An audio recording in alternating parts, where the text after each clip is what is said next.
Hey guys, welcome back to the channel. This is a story about what if Deku had inspired a new generation part 1. If you guys enjoy this what if and want to see part 2, comment down below and let me know before I start. Please do support for more awesome content and leave a like, and don't forget to subscribe to my channel and also share this video with your friends and check out the description in my playlist. The author of the story, 𝐒𝐭𝐚𝐲 from fanfiction. So let's start the video. Akiko Nagata. It all started a long time ago in the city of Qianqing, China. One day, they announced the birth of a luminescent baby, and then the paranormal was declared everywhere. Time passed and quickly the paranormal became the new normal, and thus dreams come true. In today's society, being a superhero is now a profession, with 95% of society having a special power or quirk.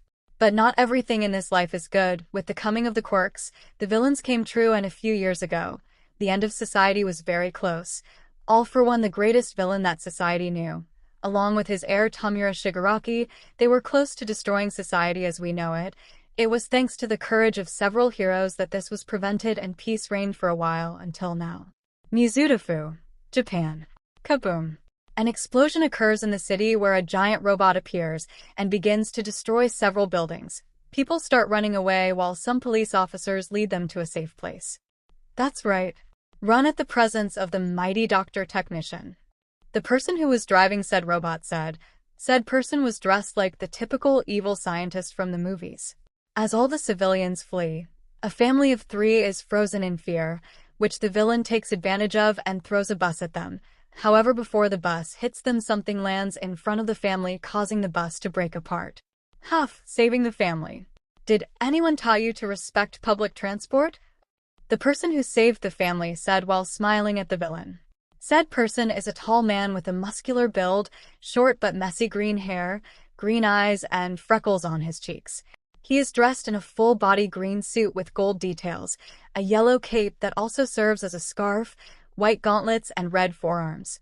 Black knee pads that cover from his ankles to his thighs, red shoes which are covered with a gray metallic sole.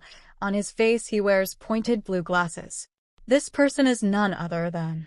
It's Deku. A civilian said happily, the fear now gone from his being. He's so cool. Another civilian said. And so handsome, a female civilian said. The professional hero Deku, Japan's #1 hero Japan, and the symbol of peace of the new era. Don't worry, everything is fine now, I'll save you. The hero said, the smile on his face not fading. Do not make me laugh, nobody can against me. The powerful and incredible doctor technician. The villain said at the moment of commanding the robot to attack the hero with his arm. The impact of the attack causes the dust to rise, but once it dissipates, there is no one. The robot hit the ground. Calm down a bit, you could have hurt someone. Deku said, now standing where the police and civilians are, the family safe in his arms. Are you alright? He asked as he set the family down safely. Yes, thank you very much, Deku. The mother said. Thanks. Now go and defeat that villain. The father said. Deku smiles and walks calmly towards the villain. Please, don't make things difficult and just give yourself up. Let's avoid unnecessary destruction. He said. Sorry, but no. The villain said. Now die. Without saying anything else, the villain proceeds to attack with his robot, throwing a punch at Deku, who only sighs and dodges the attack as he approaches the robot. Stop dodging. The villain said to continue attacking with several punches from his robot. However, Deku continues to easily dodge all the attacks as he keeps getting closer. Once close enough, Deku dodges an attack from the robot by jumping, and thanks to this he manages to position himself right in front of the robot's head, the place where the villain is controlling it. Let's get this over with quickly, Deku said as he prepared a punch. Smash! Giving a battle cry, Deku unleashes a powerful right punch with which he not only knocks the robot down, but also destroys it into several pieces. Damn it, were the villain's words as he fell next to the pieces of his robot. However, before the villain or the robot pieces fell to the ground, causing a mess, Deku extended his arm and several black whips emerged from the palm of his hand, trapping the villain and preventing the robot pieces from hurting the civilians. Cool. Just one hit. That's why Deku is so cool. Did I already say that he is very handsome? There are some comments from the civilians. Meanwhile, Deku smiles and greets the civilians as he descends from the sky. While all this is happening, someone stands out from the crowd, a girl with black hair and red bears who wears a dark-colored school uniform. She is Akiko Nagata, and this is her story. My Hero Next Generation's opening. Song My Hero Academia opening won the day. Several angles of the hero Deku pass to finally see his full figure from behind. Shizukiza 𝗔𝗵𝗲 𝗔𝐬𝐚𝐲 𝐔𝐬𝐵. Akiko in a school uniform appears on her knees while looking up in surprise, slowly getting up. 𝐒𝐻𝐢𝐵 the day has come. Akiko extends her arm forward, trying to grab something. At the same time, Deku looks back while smiling. Then several people appear in a row one after another, 19 to be more precise. 𝐒𝐩𝐢𝐵 akanai 𝗧𝗵𝗲 mo kono rokudimo nai sakai wa rundayo. In the middle of a crowd, the same girl, Akiko Nagata, from the beginning is looking up at the sky with a serious but somewhat melancholy look. After a while, Akiko continues on her way. She was watching Deku capturing a villain. 𝗧𝗵𝗲 𝗵𝗃 wa nai no mataromi ni ashi o torareru. Akiko is walking in the corridor of a school, ignoring the looks that the rest of the students are giving her. Anata o 𝗬𝗵𝗲 𝗔𝗨𝗧𝗛. The girl continues on her way but stops short when she sees someone. In the reflection of her eyes, you can make out a girl with green hair. 𝐎𝐻𝐢𝐵 ni asabu sokoda. Now the girl is looking at the night sky, reaching out her hand pretending to grab the moon. 𝐒𝐻𝐢𝐵 kodo made hajaru no kai. Suddenly the place changes and 9 silhouettes appear in front of her. The girl is surprised, but then her expression changes to a serious one before she jumps forward. For a few seconds, a mysterious woman is observed removing her mask. Her facial features are not distinguishable. 𝗓𝗄𝗄 𝗓𝗪𝗄 yuku to ayuno. Deku's fist closes and then he proceeds to punch, releasing a large amount of air which sends several villains flying. But from among them a monster appears which begins to fight Deku, both exchanging a lot of blows. Chisaki Tababito Gie Kanaru Hajimari no Kane no Eni. A professional hero with purple hair and a black suit is seen fighting various villains, using bandages to trap them. Then Akiko, with the UA uniform, appears leaping forward. Yuku Aima don't know. A green-haired girl appears and expels fire from her mouth. Then a boy surrounded by a blue aura appears and kicks twice in the air. Hanto wa kawan janai no. Then a boy with dark green hair gives directions and 3 shadow beings emerge from his back. Then a girl, with black hair tied in a ponytail, attacks with a metal rod that seems to have come out of nowhere. Fumidesu sono ippo say the day has come. Then a boy with pink skin and hair appears and attacks with his arm which appears to be hardened. Then a red-haired boy with a very serious look moves his hands, and then several concrete pillars emerge from the ground. Finally, Akiko punches, but her fist is interspersed with Deku's several times. Finally, several people, in groups of 2, appear posing, and then a total of 20 people, including Akiko, are seen standing in front of the UA Academy. My Hero Next Generation. Thanks for the help, Deku. A police officer said to the hero.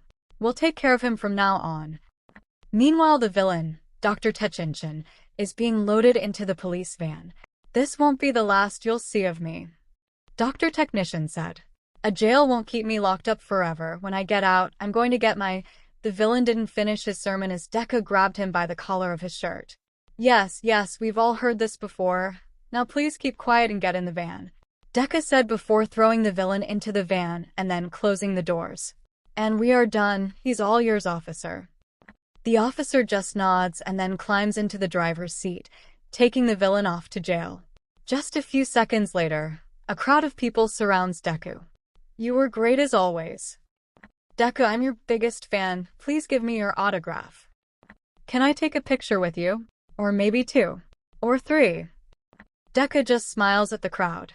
I would love to serve all of you, but you know, there are always people to save. He said. Sorry. We are interfering in your work. Always worried about people. Why are you so cool? Thanks for your comments. Now if you'll excuse me, Deku said as he jumped away from the place.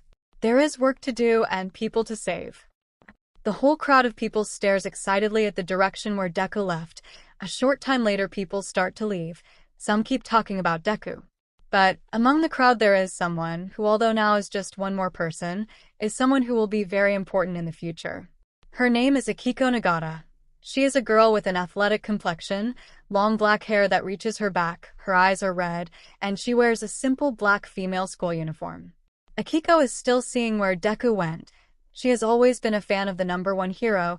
She has always been interested in his story, and although much of it is somewhat mysterious, she has quite a bit of knowledge of the hero. After several seconds, the girl comes to and looks at the watch on her wrist.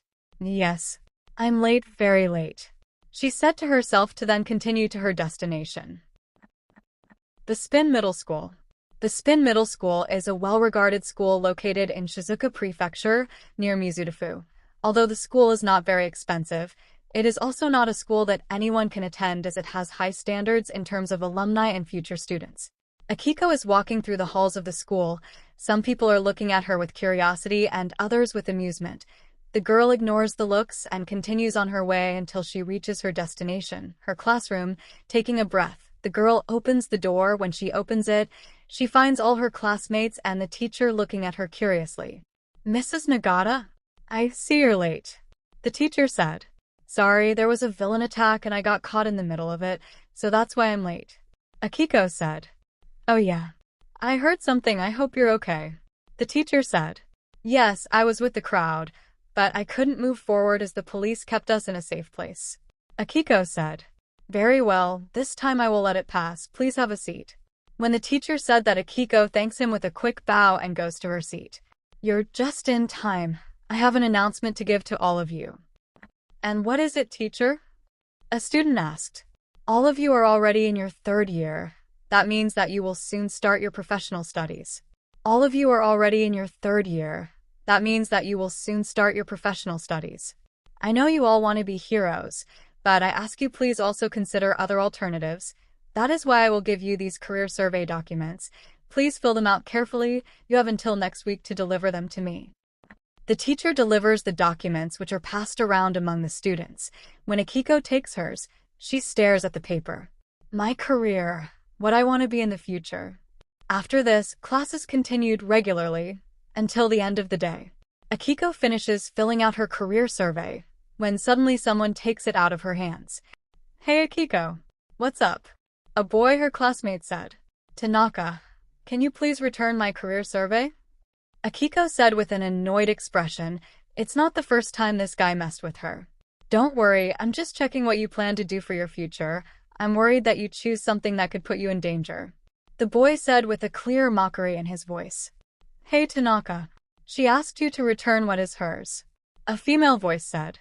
The two turn to see and can see another of their classmates. Her classmate is a short girl with a curvaceous figure, fair skin, and green hair with eyes of the same color. She has 4 diamond-shaped freckles on each of her cheeks. Her hair is wavy and curled inward but long enough to be tied in a ponytail that reaches behind her neck. She also has 2 longer locks that take the same shape on each side of her face and short bangs that reach about 1/4 of her height in front. Well, if it's not our future hero Midoriya, Tanaka said. Don't worry, I'm just checking that poor Akiko doesn't choose a career that puts her in danger. The girl, identified by the surname Midoriya, continues with her serious expression. She doesn't believe the boy. Just give her back her sheet, she said. The boy leaves his amused expression and changes it to one of annoyance. Fine, and returns Akiko her sheet, but not before whispering something to her. Midoriya will not always be around to protect you. Without saying more, the boy leaves the room.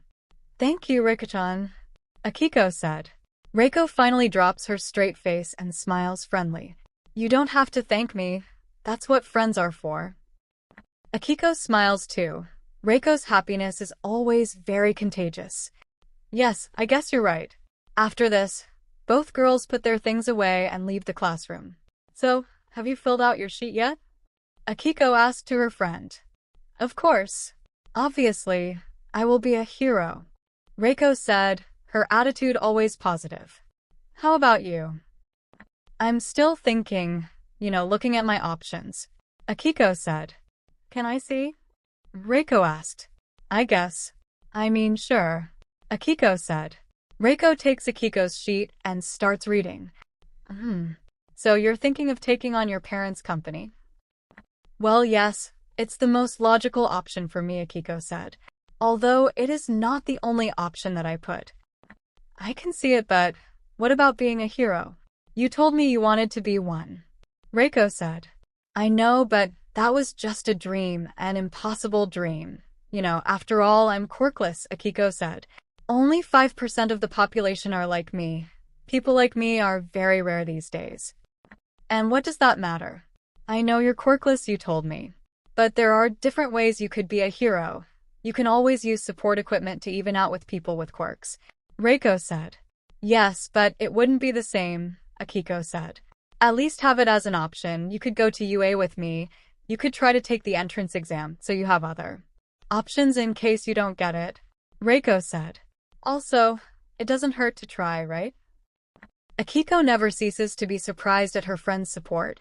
Despite the difficulties, Reiko has always supported her. No matter how impossible her dream may be, this makes Akiko smile slightly. I guess I can try the entrance exam, Akiko said. That's the spirit, Reiko said as she raised her fist energetically. The two continue talking until they reach the school exit. Well, see you tomorrow. Reiko watches as her friend goes home. She does the same. Nagata household. Akiko opens the door of her house. Her house is considerably large. It has 2 floors. The first floor has a living room, kitchen, and a dining room. The second floor has a total of 3 rooms, her parents', hers, and the one for guests. On the outside, it has a fairly large garden. Her family is from the upper middle class, although they are not extremely rich. They do not lack money either, since her parents own a fairly successful company. I'm home, Akiko said. To Akiko's surprise, no one answers. Akiko enters her house and goes to the dining room, and as usual, her parents are fully involved in work. I'm home, Akiko said again. This time her mother listens to her. Oh yeah, welcome, there's food in the fridge if you want, her mother said quickly before returning her full attention to her laptop. Akiko just sighs, the same as every day, and takes the food out of the fridge. Pizza again. She warms up her food and goes to her room. She prefers to eat there. If her parents don't listen to her, she prefers to eat in her room. Don't get her wrong, her relationship with her parents isn't bad. They never treat her badly, but lately they've been so busy with work that they hardly have time for her. It doesn't help that she's adopted either. That's right, Akiko is an adopted daughter. She doesn't know who her biological parents are, although she doesn't care either. Once in her room, Akiko decides to change into something more comfortable, shorts and a sweatshirt. Her room is quite spacious. It has space for a double bed, a large desk, and a large TV screen along with a nightstand. With all that, she still has space to move around in her room. Akiko sits at her desk and places her plate of food next to her computer, turns it on, and decides to put on a video that she really likes.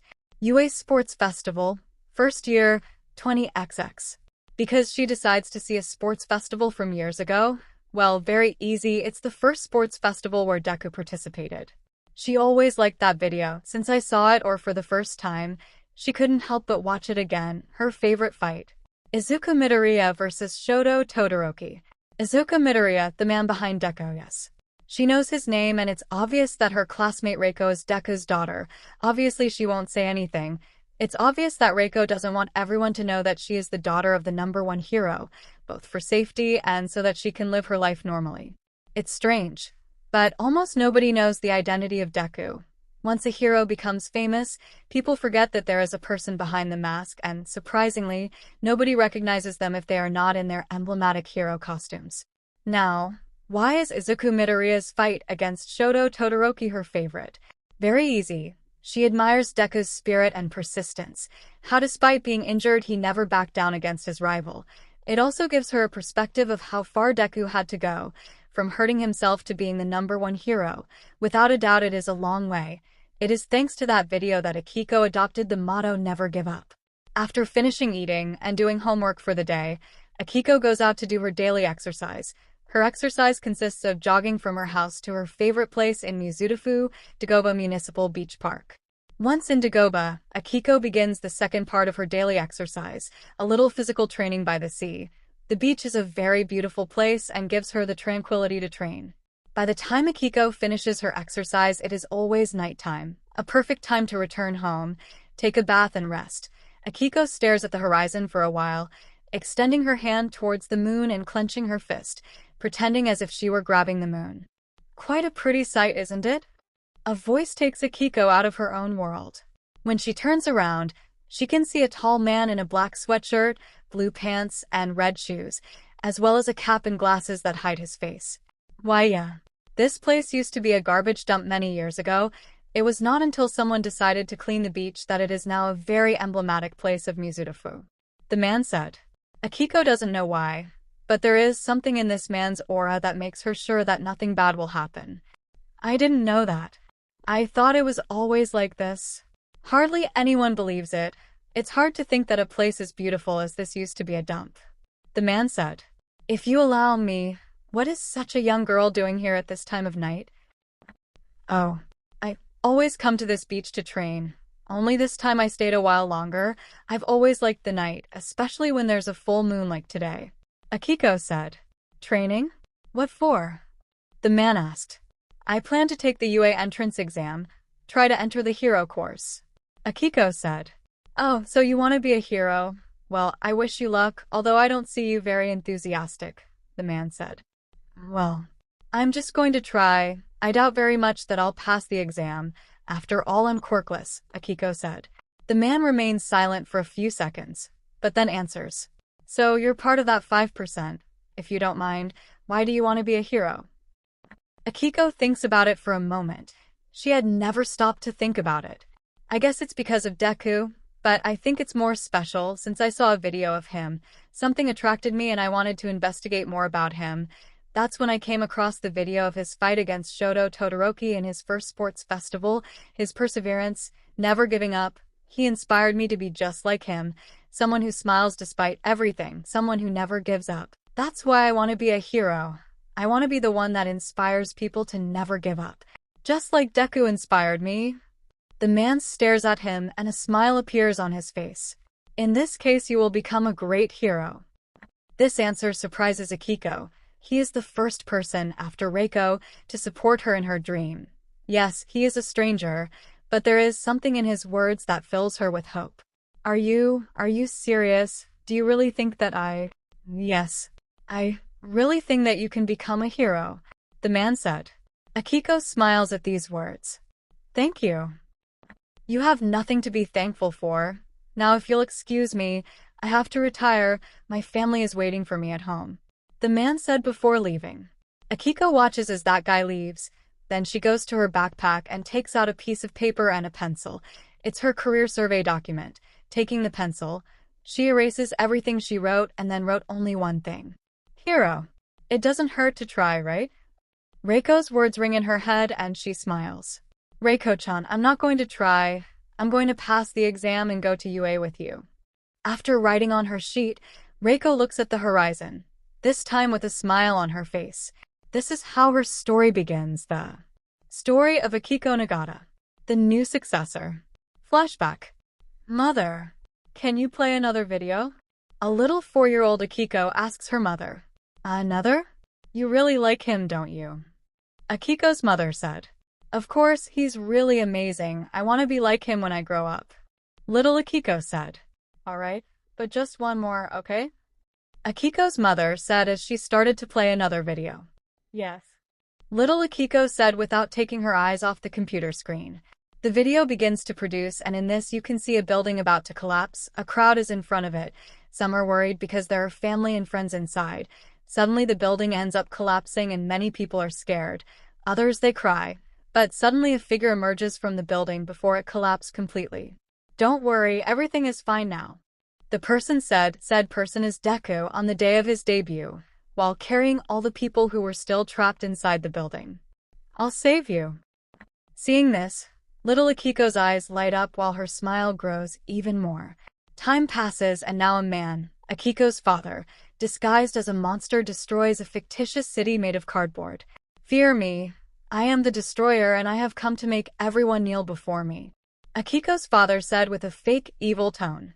Oh no. It's the destroyer. Now who can save us? Akiko's mother said with a fake tone of fear. Don't worry, everything is fine now.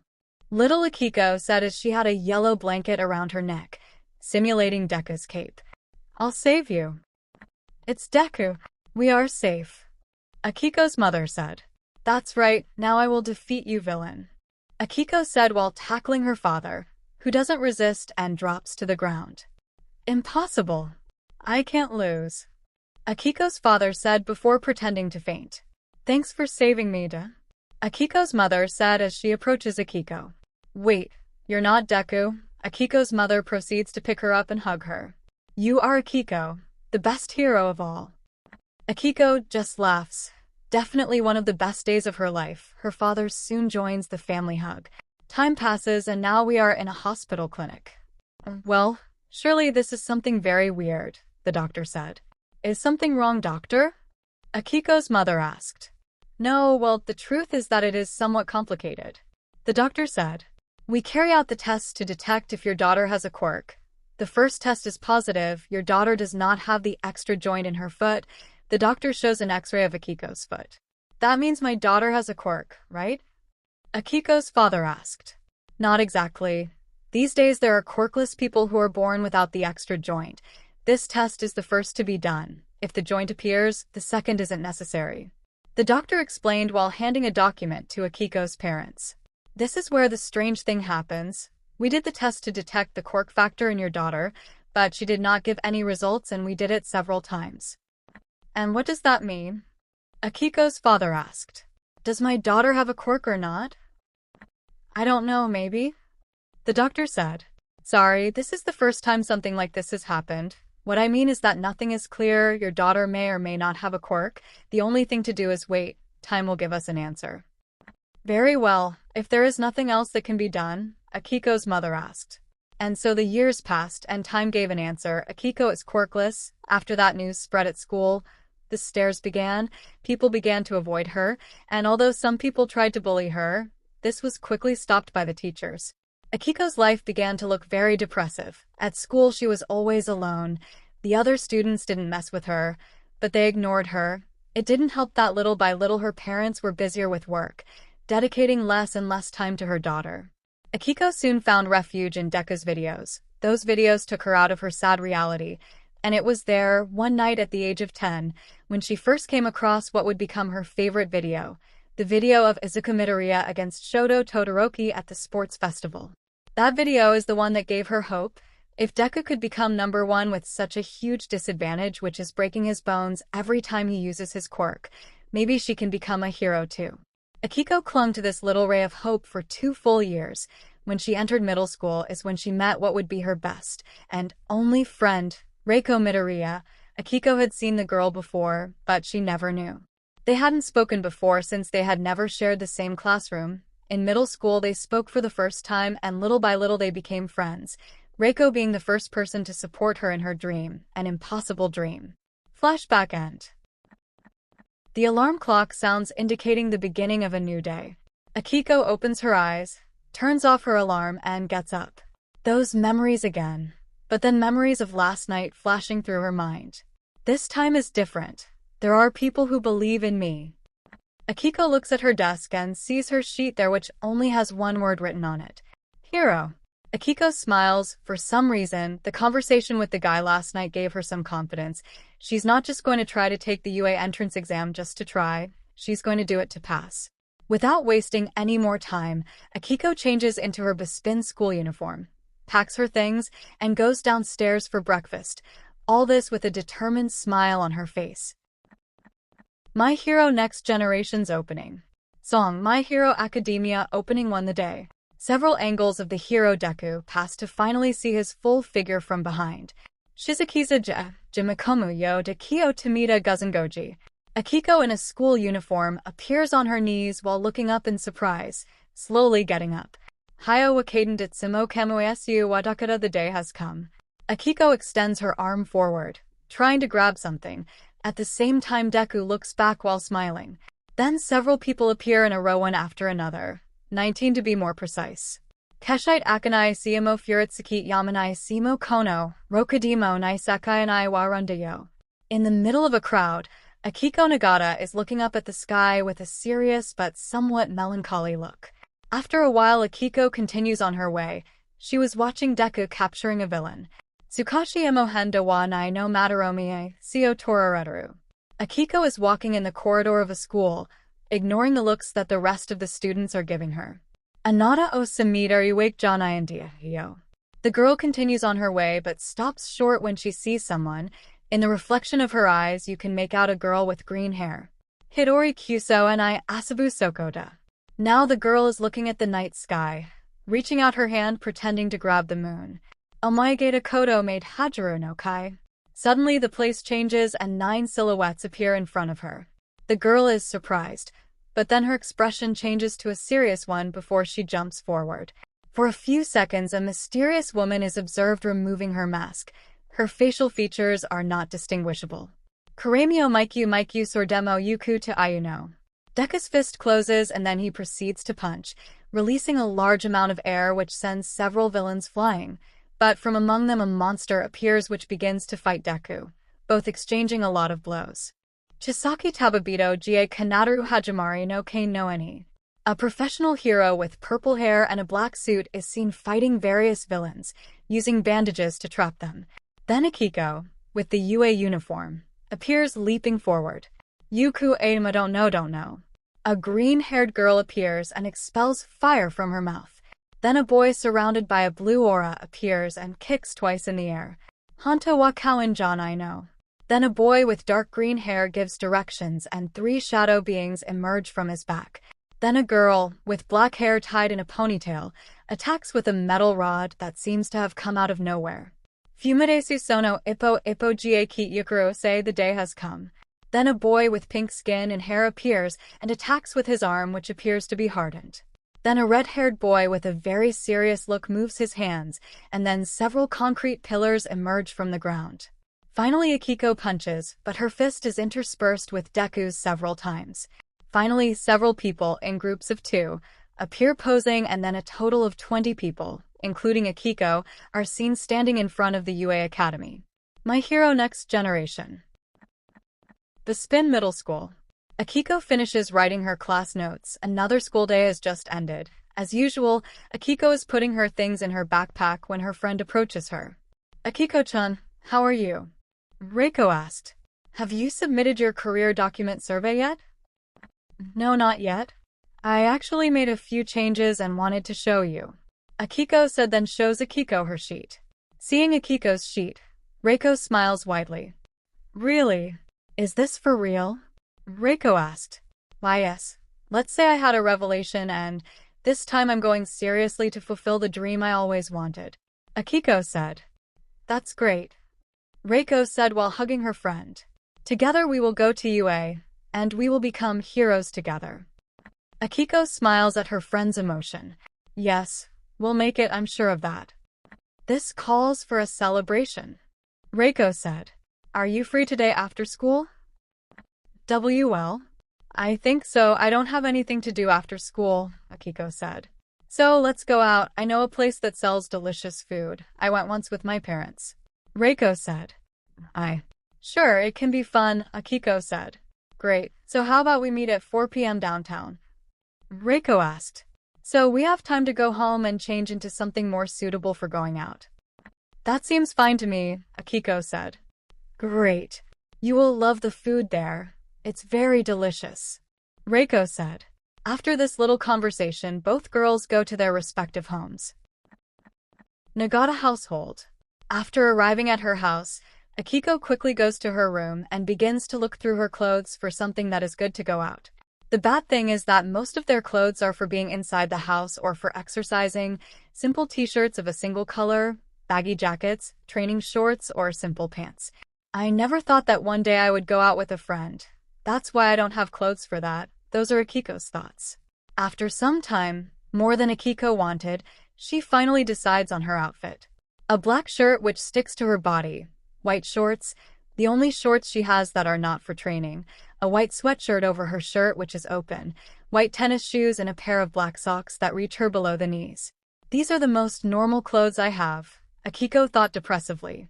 Leaving aside her depression, Akiko takes her phone to check the time. To her surprise, it took longer than she expected. She is running late. Wasting no more time, Akiko leaves the house to meet Reiko. Mizudafu, downtown. 4:30. Akiko is in the center of Mizudafu looking for Akiko. Although Akiko told her where they were, Akiko didn't find her. That's why she's looking for her. Could it be that she left?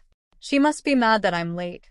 Akiko looks at her phone, a message sent to Reiko explaining why she was late, but her friend hasn't answered her. The first time I go out with a friend, and I ended up ruining it. Good job, Akiko. Disappointed in herself, Akiko began to return home. When she passed in front of an alley, she noticed something on the edge of her eye. Is it me or did I just saw Reiko-chan? Curiosity filling her body, Akiko goes back to check if her eyes aren't playing dirty with her. Seeing the alley, her eyes widened in terror. Indeed, Reiko is in that alley, but it's not right. The girl is on the ground, with a terrified face while in front of her a man is leering at her. I love girls like you, so young, so craving, a forbidden fruit, the guy said with a low tone of voice. Even so, Akiko managed to hear what the man said. No, this can't be happening. Why doesn't Reiko move? Akiko thought with terror, and without realizing it, her feet moved by themselves, and Akiko runs towards the man. Faced with this action, Reiko and the guy realize. Reiko just looks at her friend with concern while the guy smiles. However, something hits Akiko. A feeling makes her freeze, fall to her knees on the ground. She is feeling fear. Well, 2 for the price of 1. I must be someone very lucky, the man said. Relax, as soon as you finish with your friend you will be the next. Name. Quirk. Fear. Fear allows the user to cause a terrible state of terror to its victims as long as that feeling is already present. The fear is so strong that it can paralyze its victims. Akiko remains motionless. She cannot move. She can only watch as the man approaches her friend with a predatory face. No, please, Reiko thought. The man crouched down in front of Reiko and placed his right hand on her leg, slowly moving up towards her crotch. Reiko's face shows fear, a lot of fear. For a second the eyes of both girls meet. Akiko looks at the terror on her friend's face. At that moment something happens. Akiko pounces on the guy, managing to pull him away from Reiko, much to the surprise of both Reiko and the guy. I won't let you do that to Reiko-chan, Akiko said, her fearful face also showing signs of bravery. Damn girl, don't try to play the hero. The guy said, however, his thoughts are different. Impossible.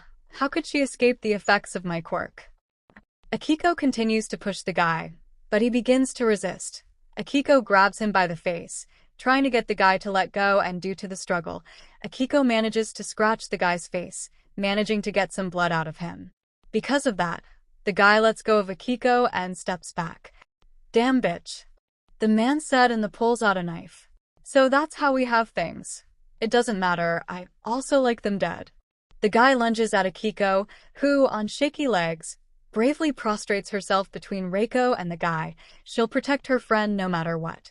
Akiko closes her eyes, expecting the worst, but after a few seconds nothing comes, just the sound of metal falling to the ground.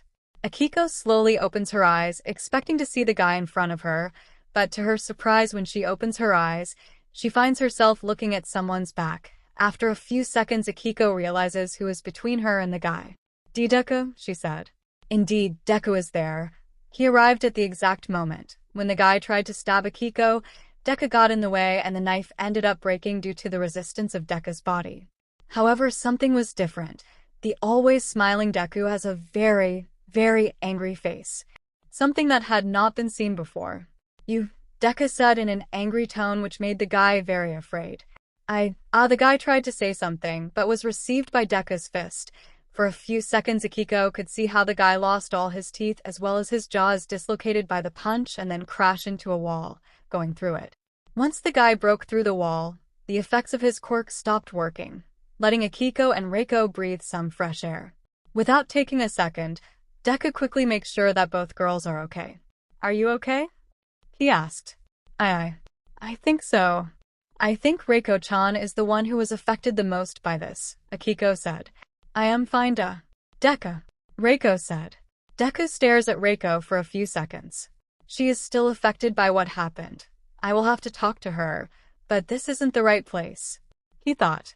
Without saying anything else, Deku uses his black whip to capture the guy, who is unconscious.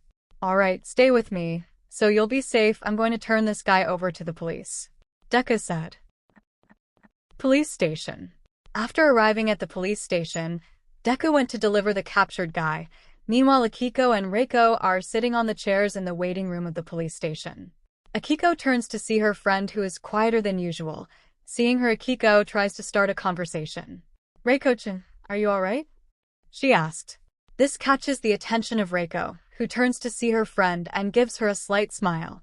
I think so. I'm still a bit shocked by what happened, but I'll be fine, and all thanks to you, Reiko said. See, come on. It's not that bad. Besides, it was Deku who saved us, Akiko said. Although he was the one who captured that guy, if you hadn't interfered before, I don't even want to imagine what that guy would have done to me, Reiko said. You looked amazing. Despite the effects of that guy's quirk, you moved and saved me. It wasn't like that. The truth is, I couldn't move voluntarily. My body is the one that moved by itself. By the time I realized, I was already pushing the guy away from you, Akiko said. And that's why what you did is very admirable. A voice interrupts the conversation. It's Deku. Your bravery and heart got in the way of the fear inside of you, and that is the most important thing. That's what I say. Unlike you, I couldn't do anything. I couldn't even defend myself, Reiko said. Don't be so hard on yourself, Deku said. No one is invincible. We can all need help from time to time. Even heroes need help from time to time. I guess you're right. Thanks, Deku, Reiko said. Deku smiles, and the three leave the police station. I'm glad you're okay, but just to be safe, let me take you home, Deku said as he crouched down and turned his back on the girls. Hop on. Akiko is surprised by the proposal, while Reiko does not hesitate to climb on the hero's back. Come on, Akiko-chan, hop on, Reiko said. A little nervous, Akiko climbs on Deku's back. The hero makes sure that both girls are well placed on his back. Very good, Miss Akiko. Where do you live? I live in the upper area of Mizudafu, second house on the left, Akiko said. Okay, hold on tight, Deku said before taking a big jump and then floating away at high speed from the place. For Akiko, this could easily be a dream. Being taken home by no one but Deku. Definitely a dream come true. After a while in the air, Deku lands in front of Akiko's house. We have arrived, Deku said. Akiko gets off the hero's back. Thank you very much, Deku, Akiko said while doing an exaggerated bow. Seeing the girl's attitude, Deku just laughs to himself. There's nothing to be thankful for. I'm just doing my job, Deku said. Now, if you'll excuse me, I have to get this young lady to her house. After this, Deku jumps away from the place. Akiko stares at where Deku went, and after several seconds, the girl enters her house. Midoriya household. The Midoriya house, located in Mizudafu, Japan, in the Shizuoka Prefecture. The house is two-story. On the ground floor, there is the kitchen, the dining room, the living room, and Deku and his wife's bedroom, which includes a bathroom. On the top floor, there is a second, smaller living room, 2 bathrooms, and 2 bedrooms, one of them being Reiko's. Reiko gets off Deku's back and heads to his house to enter. However, she is stopped by Deku, who grabs her shoulder. Hey, are you okay? Deku asks with genuine concern. Why yes, don't worry, I'm fine thanks to you, Reiko said. However, Deku knew something was wrong. Reiko, I know you feel bad. You went through something ugly, so please, Deku said. Right now I'm not Deku. Right now I'm talking to you as your father, so if you feel bad, don't hesitate to tell me. Hearing her father's words, Reiko can't help but shed tears. I was scared. Hearing his daughter, Deku, or rather Izuku Midoriya, hugs her to comfort her. It's okay. Let it all out. I'm here, he said in a comforting tone. Come on, let's go into the house. Still holding each other, the two Midoriya enter their house. Dagobah Beach. As is her routine, Akiko is on Dagobah Beach looking at the horizon, the sunset, thinking about what has happened today. I hope Reiko-chan is alright.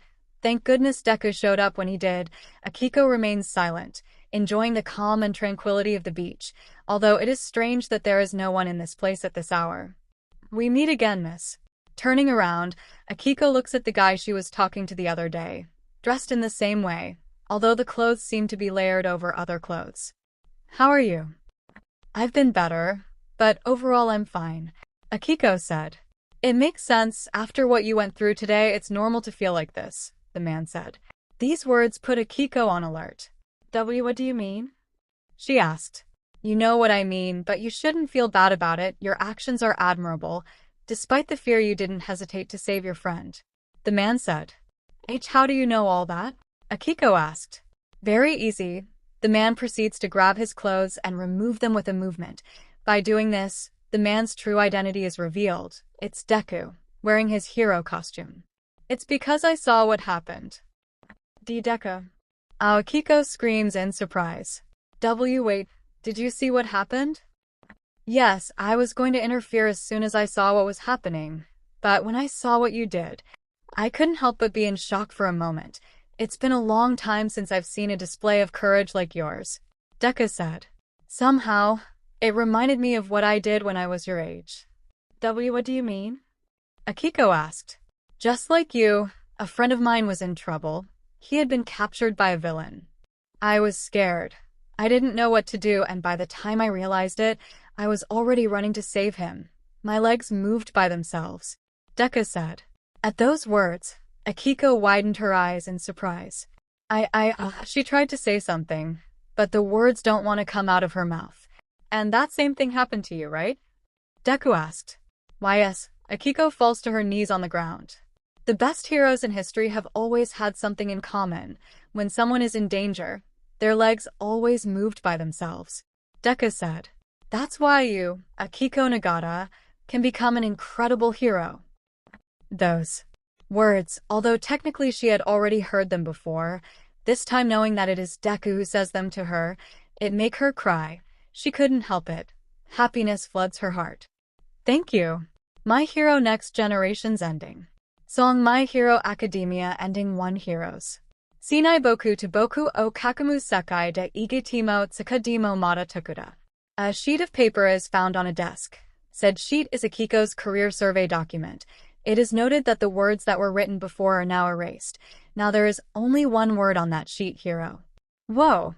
Several shots of Deku are seen which belong to videos that Akiko usually watches on her computer. Nando Chikadzuetamo 𝗧𝗵𝗲 𝗧𝗵𝗲. Akiko is now seen in her Bespin school uniform running across a beach. It is daytime, and the sky is brightly shining. Yoke no 𝐒𝐻𝐢𝐵 𝐒𝐻𝐢𝐵 𝐒𝐻𝐢𝐵. Akiko continues with her run, however, little by little the sky begins to darken. It is already getting dark. Yurateru boku wa sanzai 𝐔𝐬𝐝. Now a 4-year-old Akiko is seen watching a video on the computer. It's a Deku video. Little Akiko smiles widely when she sees the video. Kuraimi de Saga Shooter. The same 4-year-old Akiko is now in her room. A yellow blanket around her neck simulating Deku's cape. Akiko makes different heroic poses while laughing happily. Shinai Boku to Boku o Kakamu Sekai de Igitimo Tsukadimo Mata Tokuda. We return to Akiko from the present, who continues to run. But now night has fallen. The moon and stars illuminate the dark sky. Nanio Sudariba Soko and I to 𝐻𝗪𝙢. Out of nowhere, Akiko stumbles and falls to the ground. However, she doesn't let that stop her, and with a determined face she gets up and continues running. Nandomo sekendamatimo boku wa boku de shika nai kara. Akiko continues to run, but in the sky a total of 9 shooting stars pass by as she runs. Yomdaru to Genjitsu Dero to. Akiko seems to want to stop to heal her injured knees from her fall, but she doesn't give up and continues running. Kiddo Koitakru. 1 last shooting star streaks across the sky. Korandat 2. 4-year-old Akiko is seen with a very sad expression. Naitat 2. Now present Akiko is seen. However, she continues with the expression of sadness. Itsuka sono subit ga hana and I narukara. Akiko, after finally finishing running, is looking at the full moon, extends her hand towards the sky and proceeds to make a fist pretending to grab the moon. Training days. Deku, the #1 hero of Japan, the new symbol of peace, considered as the successor of All Might, is the most famous hero both nationally and worldwide, the one who saves all people with a smile on his face. But above all, the idol of Akiko Nagata, That person is the one who said the following words to said girl. The best heroes in history have always had something in common. When someone is in danger, their legs always moved by themselves. That's why you, Akiko Nagata, can become an incredible hero. Those words, although technically she had already heard them before, this time knowing that it is Deku who says them to her, it make her cry. She couldn't help it. Happiness floods her heart. Thank you, Akiko said. But the surprises have only just begun. Not only that, but you are also the perfect candidate. Deku said. You are the perfect person to inherit my power. Processing the words, there is only one thing that Akiko could say. Followed by another word. My Hero Next Generation's opening. Song My Hero Academia opening won the day. Several angles of the hero Deku pass to finally see his full figure from behind. Shizuki's 𝗔𝗵𝗲 𝗔𝗂𝗵𝗲 Akiko in a school uniform appears on her knees while looking up in surprise, slowly getting up. 𝐒𝐩𝐢𝐵 the day has come. Akiko extends her arm forward, trying to grab something. At the same time Deku looks back while smiling. Then several people appear in a row one after another. 19 to be more precise. 𝐒𝐩𝐢𝐵 𝐔𝐬𝐚𝐿 Rokadimo Naisekai wa Rundayo. In the middle of a crowd, Akiko Nagata is looking up at the sky with a serious but somewhat melancholy look. After a while Akiko continues on her way. She was watching Deku capturing a villain. Tsukashi Emohenda wa nai no Mataromi Seo Torareru. Akiko is walking in the corridor of a school, ignoring the looks that the rest of the students are giving her. Anata o samidari wake janai. The girl continues on her way but stops short when she sees someone. In the reflection of her eyes you can make out a girl with green hair. Hidori Kyuso and I Asabu Sokoda. Now the girl is looking at the night sky, reaching out her hand pretending to grab the moon. Omaigata Kodo made Hajaru no Kai. Suddenly the place changes and 9 silhouettes appear in front of her. The girl is surprised, but then her expression changes to a serious one before she jumps forward. For a few seconds a mysterious woman is observed removing her mask. Her facial features are not distinguishable. Kuramio Maikyu Sordemo Yuku to Ayuno. Deku's fist closes and then he proceeds to punch, releasing a large amount of air which sends several villains flying. But from among them a monster appears which begins to fight Deku, both exchanging a lot of blows. Chisaki Tababito Gie Kanadaru Hajimari no Kane no Eni. A professional hero with purple hair and a black suit is seen fighting various villains, using bandages to trap them. Then Akiko, with the UA uniform, appears leaping forward. Yuku Aima don't know. A green-haired girl appears and expels fire from her mouth. Then a boy surrounded by a blue aura appears and kicks twice in the air. Hanto wa Kawan Janai no. Then a boy with dark green hair gives directions and 3 shadow beings emerge from his back. Then a girl, with black hair tied in a ponytail, attacks with a metal rod that seems to have come out of nowhere. Fumidesu sono ippo Gie Yukuro say the day has come. Then a boy with pink skin and hair appears and attacks with his arm which appears to be hardened. Then a red-haired boy with a very serious look moves his hands, and then several concrete pillars emerge from the ground. Finally Akiko punches, but her fist is interspersed with Deku's several times. Finally, several people, in groups of 2, appear posing and then a total of 20 people, including Akiko, are seen standing in front of the UA Academy. My Hero Next Generation. I inherit your power? That's impossible. Akiko said after processing the words Deku said to her. There is no quirk or power with the ability to be transferred, is there? Deku laughs at the girl's disbelief. She definitely reminds him of him when he was young. In fact, yes, there is such a quirk, but before that I must ask you, Deku said. Tell me, what do you know about my quirks? First is that you are the only person that currently has multiple quirks, making a total of 7. Akiko said, your main quirk, the one you've always been known to have, superpower, that quirk allows you to store energy and then use it to deliver very powerful blows. Right, what else can you say? Deku said. Then we have the other 6, according to the story you told in the press. During your final fight against the villains All for One and Shigaraki Tomura, who possessed a quirk that allowed them to steal the quirks from the others upon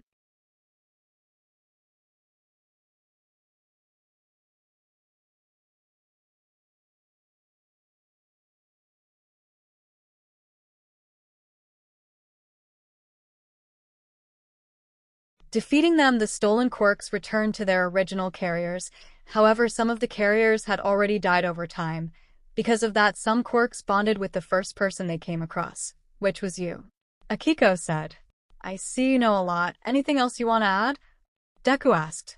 Yes, the other 6 quirks you have are the following: gear shift, which allows the user to change the speed at which things accelerate through space; 𝐵𝗃𝗏, which allows the user to build up kinetic energy by performing repetitive movements and giving the user a boost of speed; danger sense, which, as its name indicates, allows the user to feel when he is in danger; black whip, which grants the user the ability to produce energy tendrils from any part of their body and command them at will; smoke screen, which allows the user to generate a thick cloud of purple smoke from their body; and finally float, which allows the user to levitate and suspend themselves in midair and fly at high speeds. Wow, you really know a lot about me, Deku said. But there's something interesting about all that information. It's all a lie. What? How can it be a lie? Akiko said. That's very easy to explain. But first we must start with the true name of my main quirk, Deku said as he extends his arm, and then in his palm a small light begins to shine. Its real name is One for All. One for All, Akiko said. That's right, and this quirk is very special, since it not only does what you already explained, it also has the ability to be transferred from one person to another. Deku said. So, that means, Akiko said. Yes, this quirk is not mine naturally. It was given to me by my master, All Might. Deku said. All Might, the former symbol of peace? Akiko said. The one and only. In fact, you and I are not that different. I, like you, was quirkless. Deku said. It's a joke, right? You. Quirkless. Akiko said. It's true. I never say this because society needs its symbol of peace to be someone whose power is something natural. Deku said. So your power can be transferred, but that doesn't explain the other 6 quirks, Akiko said. That's even easier. Those quirks are the quirks of the previous One for All holders, from the 2nd to the 7th to be more exact. Deku said. Although these quirks first manifested with me quite some time after receiving One for All. That's a lot of information, but I can see how something like this should be kept secret, Akiko said. I'm glad you understand. Now, coming back with my proposal, I have chosen you to be the next holder of One for All. Deku said. Why me? Akiko said. Why not someone with a powerful quirk or someone more capable? Having a powerful quirk doesn't make you capable of being a holder of One for All. It is the will and courage of the people. Deku said. And you showed me that you are the perfect candidate. But even if I accepted it, how can we explain that I have a quirk similar to yours, without counting the other 6 quirks that may manifest? Akiko said. It's a good question, but you shouldn't worry. I have the perfect excuse for that. Deku said. So in the end, the decision is yours. Will you accept my proposal and become the next holder of One for All? Akiko closes her eyes and thinks about the answer, even though from the beginning the answer is obvious. Yes, I accept. Perfect. Just as expected. Deku said. Now, I ask you not to tell this to anyone. If the secret were to leak, I can't imagine what could happen. I understand. I won't say anything. Akiko said. Thank you. And for now, this is all for today. Tomorrow we will start with your training. Deku said. Training? What for? Akiko asked. Didn't you said that I'm the perfect candidate to get One for All? Yes, but that does not mean that you are ready to have it. You need to train your body to be able to withstand the transfer. Even though you have an athletic body, you still need a little more to support the transfer, because if we try it with a body that is not ready, your limbs would explode from the power. Deku said. Akiko paled at the thought of her limbs exploding. So, where will we meet tomorrow? Deku smiles at the antics of his, now, successor. Nursing home. Next day. Grah. Akiko struggles to pull a crate full of frozen food, in which Deku was on top. Come on, you can do it. Deku said. It would be easier if you weren't on top of the crate, Akiko said as she stopped pulling. Seriously, how much do you weigh? That's a secret, Deku said. And what are we doing here exactly? Akiko asked. Weren't you supposed to train me? And that's what I'm doing, but this is a special way, Deku said. This nursing home has received a large food order and more that are needed to arrive, but it does not have enough staff to move it.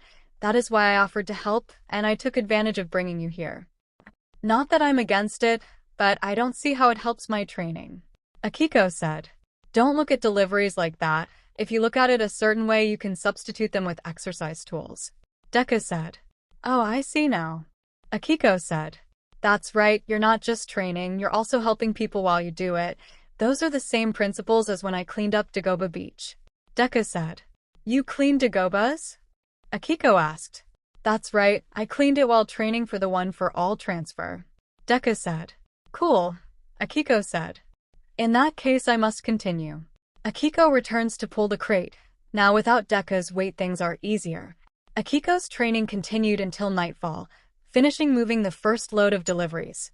Good job, I didn't expect you to finish everything today, Deku said to a tired Akiko. But you surprised me. I hope you're ready for more tomorrow. There is more? Akiko said. This was only the first delivery of 5, Deku said. And also the smallest of the 5. You must be kidding, Akiko said. Don't worry, you don't have to make a complete delivery per day. We have plenty of time until UA entrance exam, Deku said. So take it easy. Okay, the truth is that I don't know how I'm going to do this while I'm going to school, Akiko said. I mean, I could finish today because it's the weekend. Don't worry, I have a plan for your training, Deku said as he hands a sheet to Akiko. Aim to pass American Dream Plan, and this is? Akiko asked after reading the title. It is a training plan that my master designed. I have changed some things to make it suitable for you, taking into account those days of each month, Deku said. Oh, I see, Akiko said, a bit embarrassed by the last thing Deku said. It is quite complete. It takes into account my classes, free hours, and even includes a special diet. Wait a minute, how do you know what my school hours are? Doing enough research, Deku said. Akiko looks at Deku with a deadpan face. Right, you don't have to lie, I know that Reiko-chan is your daughter. Of course you know that, Deku said. Anyway, we're done for today. Make sure you get enough rest for tomorrow. I'm gonna die, Akiko said. 𝗵𝘃𝗲 Middle School. My muscles ache a bit. I guess I shouldn't have moved all the crates yesterday, Akiko thought as she massaged her right arm. Hey, Akiko-chan, are you alright? Reiko asks her friend, noticing her uncomfortable. Yes, it's just that. I trained too much, Akiko said. It's not a lie exactly. I'm just not telling the whole truth. Oh, I see. You shouldn't push yourself too hard, Reiko said. Yes, I know, Akiko said. But I have to make up for my lack of a quirk, so I need some extra training. Well, I guess you're right, Reiko said. Please all go to your seats, the teacher said as he entered the room. We'll talk later, Reiko said to then go to her seat. Well, before starting the class, I need those who have not done it to give me your career survey documents, the teacher said. After those words, several students got up and handed their papers to the teacher, including Akiko, who was the last to hand it over. Thank you very much now, the professor said, flipping through the documents, but stopping when he saw Akiko's. Miss Nagata, if you could stay for a moment after school, I'd like to discuss your career choice. Don't worry, it's nothing bad. I just want to give you some advice. Sure, Akiko said. I knew this would happen. Very good. Now starting with today's classes continued regularly until the day was over. Of course, Akiko stayed at the teacher's request. You wanted to see me, Fukuzawa-sensei? Akiko asked as she sat down in front of the teacher's desk.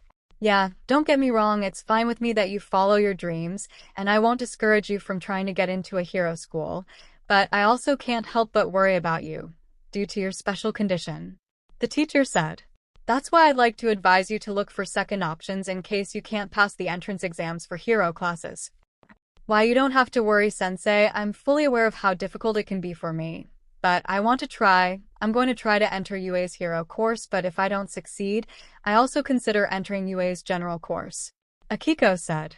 That's perfect. I don't want to sound rude, but I care about all my students. I know that quirkless people usually have a hard time in a world like this, the teacher said. But I want you to know that no matter what you do, you have my back, okay? This genuinely surprises Akiko positively.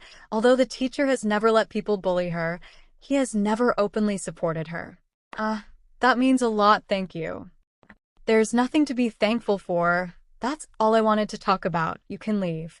The teacher said so that Akiko then leaves the room, but not before making a slight bow. Undoubtedly, with each day that passes, life for Akiko improves. Not only is she happier, but there are also more and more people who support her in her dream.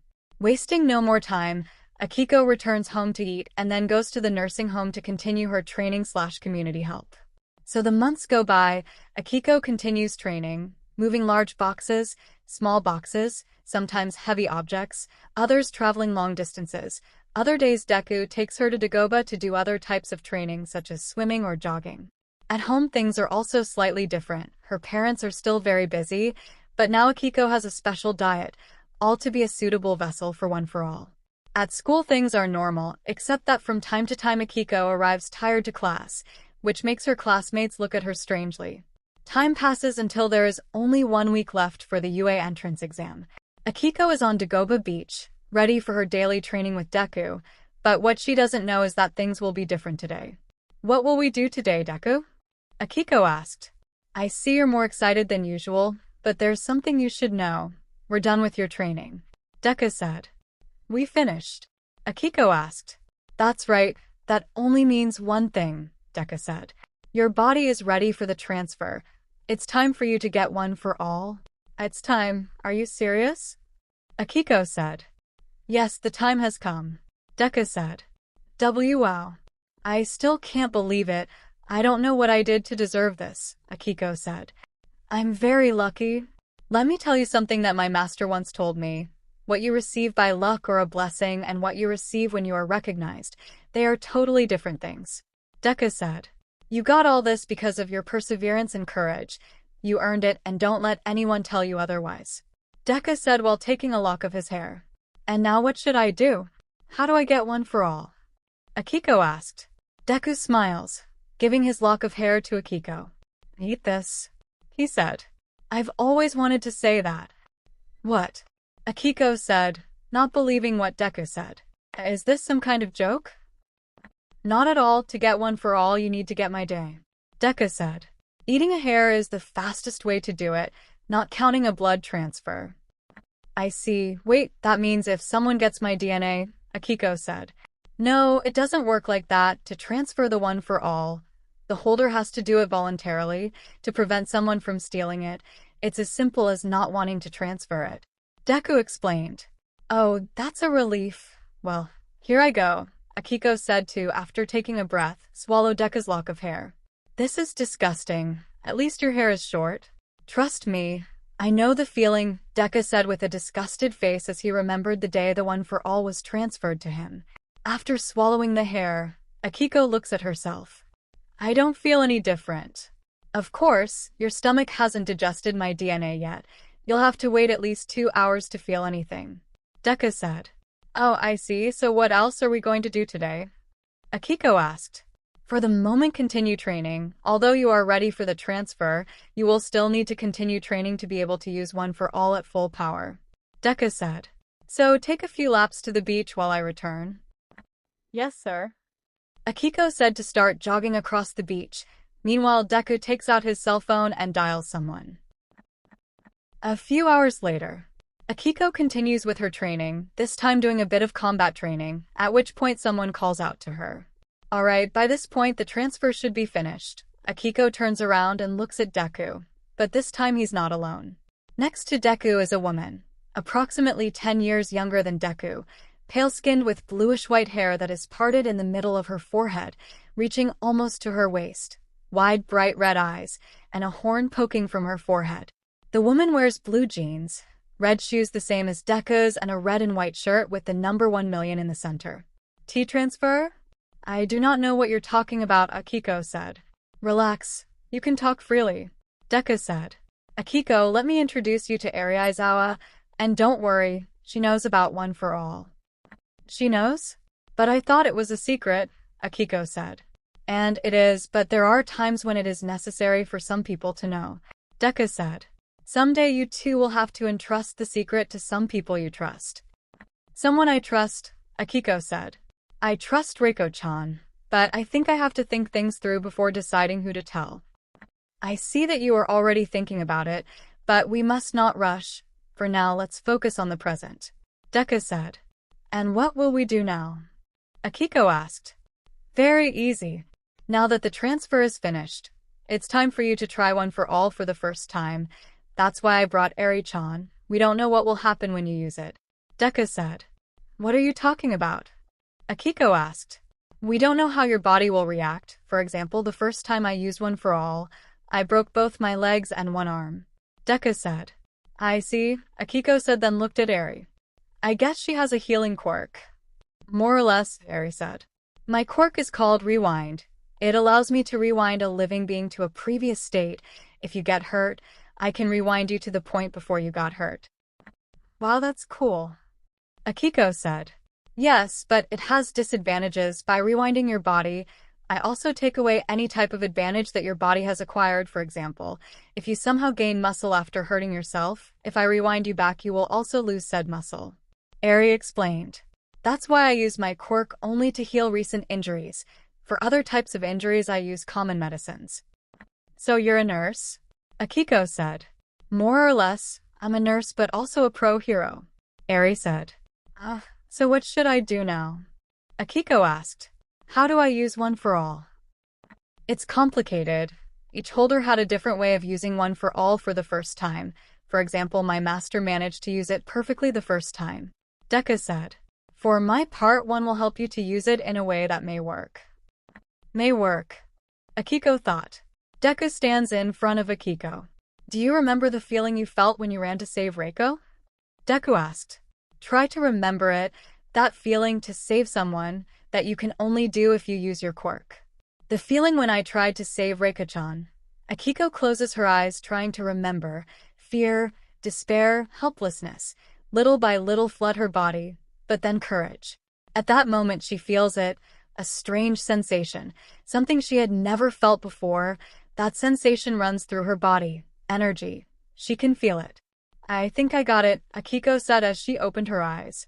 Alright, now use that energy and hit me. 𝗧𝗂 said while putting his hand in front of himself. Don't worry about me, I'll be fine. Akiko nods, feels the energy move to her right arm. She lunges at 𝗧𝗂, fist clenched and gra. Letting out a scream, Akiko hits 𝗧𝗂's palm. The blow unleashes a large gust of wind which blows up a lot of sand. Once the wind ceased, 𝗧𝗂 could be seen completely unharmed, while Akiko... Pain spreads through her arm.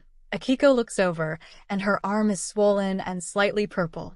Without waiting for any indication, Eri approaches Akiko and takes her arm.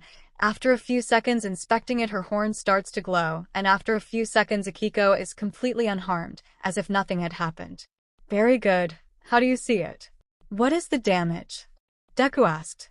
Well, unlike you, no bones are broken, just torn muscles and some arm injuries. Eri said. That's good. She has better control than me at her age. 𝗧𝗂 said. What was that? Will that happen to me every time I use One for All? Akiko asked, still in shock. Not if I can help it, forgive me, but it was necessary. I needed you to use One for All for the first time to be able to act quickly. First, it was necessary for you to use it in this way. Now you can use it voluntarily now that you know the sensation. 𝗧𝗂 said. I see, but now how will I avoid hurting myself? Akiko asked. It's very easy. I'll teach you my flagship technique, the full cowl. When you hit me, I was able to calculate approximately how much percentage of One for All you can use without hurting yourself. At the moment, it's between 3 to 4%. 𝗧𝗂 said. That's a very small amount. I thought I could use more. Akiko said. It's better to act safe. You don't want to get hurt. 𝗧𝗂 said. But don't worry, this last week I will help you use full cowl, as well as help you increase the limit a bit to use One for All. Of course Eri will be supporting us in case you get hurt again. I will help as much as I can, Eri said. There is only 1 week left until UA's entrance exam. Are you ready? Deku asked. Yes, I'm ready, Akiko said. My Hero Next Generation's ending. Song My Hero Academia ending 1 Heroes. Shinai boku to boku o kakamu sekai de 𝐒𝐻𝐢𝐵 𝗧𝗵𝗲 𝗔𝗂𝗃. A sheet of paper is found on a desk. Said sheet is Akiko's career survey document. It is noted that the words that were written before are now erased. Now there is only 1 word on that sheet, hero. Whoa! Several shots of Deku are seen which belong to videos that Akiko usually watches on her computer. Nando chikadzuidamo 𝗧𝗏𝗃 𝗧𝗏𝗃. Akiko is now seen in her Bespin school uniform running across a beach. It is daytime, and the sky is brightly shining. Yoke no kahide machida maki wa koo hisamateru. Akiko continues with her run, however, little by little the sky begins to darken. It is already getting dark. Yurateru boku wa sanzai-gh𝐸. Now a 4-year-old Akiko is seen watching a video on the computer. It's a Deku video. Little Akiko smiles widely when she sees the video. Kuraimi de saga shitter. The same 4-year-old Akiko is now in her room. A yellow blanket around her neck simulating Deku's cape. Akiko makes different heroic poses while laughing happily. Shinai boku to boku o kakamu sekai de 𝐒𝐻𝐢𝐵 𝗧𝗵𝗲 𝗔𝗂𝗃. We return to Akiko from the present, who continues to run. But now night has fallen. The moon and stars illuminate the dark sky. Nanio Tsutoriba Soko and I Todorit Sukuru. Out of nowhere, Akiko stumbles and falls to the ground.